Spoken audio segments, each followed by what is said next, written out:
These kingdoms became extremely wealthy and had trade relations with the entire Eastern world. The Philippines consists of over 7,000 islands, inhabited by over 100 million people. The archipelago has, for thousands of years, been the natural melting pot of Asia. Through the ages, immigrants and adventurers from all over East Asia and as far afield as India and the Middle East have all found their way to the Philippines. Shaped by the geography, the earliest cultures to form in the Philippine archipelago were small bands of independent and skilled seafarers.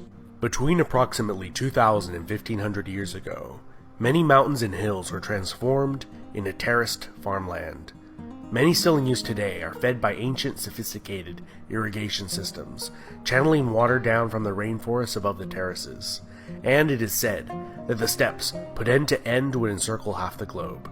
The Sahuin culture is one of the best early examples of extensive trade, cultural ties, and possibly immigration into the Philippine archipelago. Objects made from gold and glass, bronze weapons, tools, and mirrors were imported from the mainland. Throughout this cultural region, similar art and jewelry was crafted, and the cremation of the dead was ubiquitous. The Sahuin culture is thought to be the predecessors of the Cham people of Vietnam, who formed a venerable kingdom. From the period approximately from 300 AD to 1000, large numbers of Malays migrating from, or possibly fleeing, the rapidly expanding Srivijaya Empire began to populate the Philippines. During this period, the aboriginal Melanesian populations of the archipelago moved further inland, to the highlands and jungles where they still exist today, or intermingled with the successive waves of Malay newcomers, who brought two Indian religions, Buddhism and Hinduism, to the archipelago. Society became stratified into groups of 100 families or more, called barangays, each led by a headman, or datu. Several datus were led by a raja, who led several barangays, called a bayan. These kingdoms became extremely wealthy and had trade relations with the entire Eastern world. Paramount among these seems to have been the cosmopolitan city-state and trading hub of Tondo, located on the island of Luzon. The earliest written record discovered in the Philippines, the Laguna copperplate inscription, mentions the state of Tondo and is written in a script combining elements of Sanskrit, Old Javanese, Malay, and Tagalog. The barangays of Tondo were led by a lakan instead of a raja, and were democratically selected from among the datus of each barangay. Tondo expanded to control much of the island of Luzon, forming alliances and striking trade bargains to expand their territory just as often as through warfare. Formed from several ethnic groups, the Ifugao in the highlands of Luzon formed the longest-lasting state in the Philippines.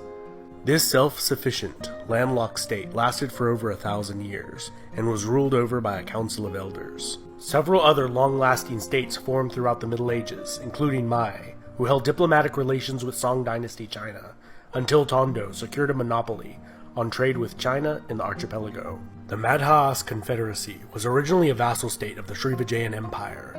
They would wage war on the Chinese Imperial Navy and raided the southern Chinese coast. They also were Tondo's most significant rival in the region, and fought several wars against them. Here the longest and oldest surviving epic poem from the region was composed, recounting the deeds of an ancient hero. The Rajanate of Cebu was founded by a minor prince of the southern Indian Chola dynasty that occupied the island of Sumatra far to the south. He was sent to establish an expeditionary base. Instead, he rebelled and carved out an independent Rajanate for himself. The Rajanate of Bhutan was known for its mining of gold, its gold products, and extensive trade networks, reaching the civilizations of modern-day China, Japan, India, Indonesia, Persia, Cambodia, and Thailand. During this period, large gold deposits were discovered throughout the Philippines, and gold ingots and bracelets of different sizes were commonly used as currency throughout the region. The kingdom of Cabalawan was a Ming dynasty tributary, and as time went on, they had an increasingly hostile relationship with Tondo.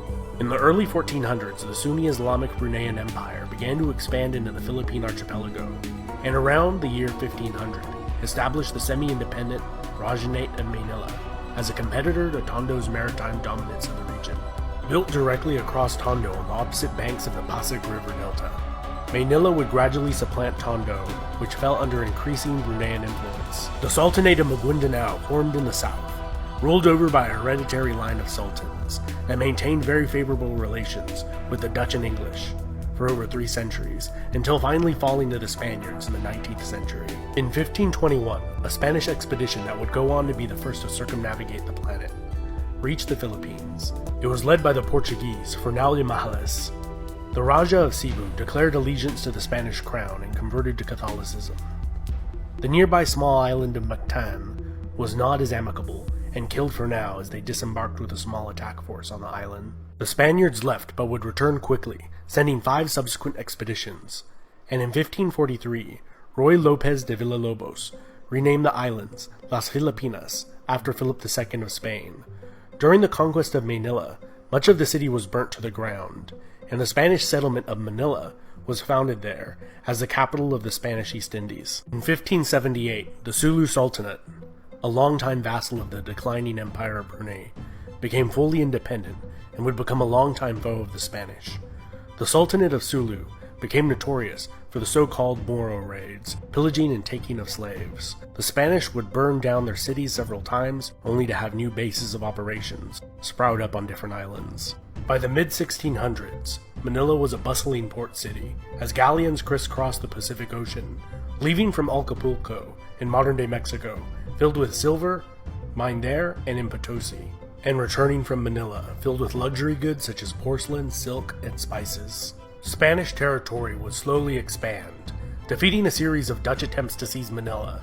The British did seize it for a short while during the 7 Years' War, only to return it after the war had ended, and the treaty stipulated that they do so.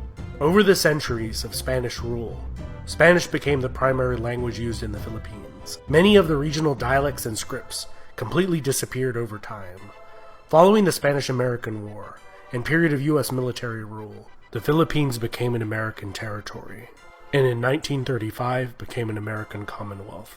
During the brutal Japanese occupation of the Philippines in the Second World War, 500,000 to 1 million Filipino civilians were killed. In 1943, the Japanese set up a short-lived puppet state.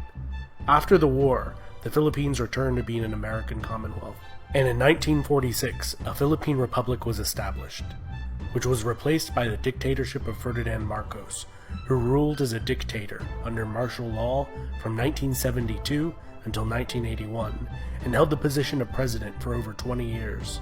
His regime was infamous for its corruption, extravagance, and brutality.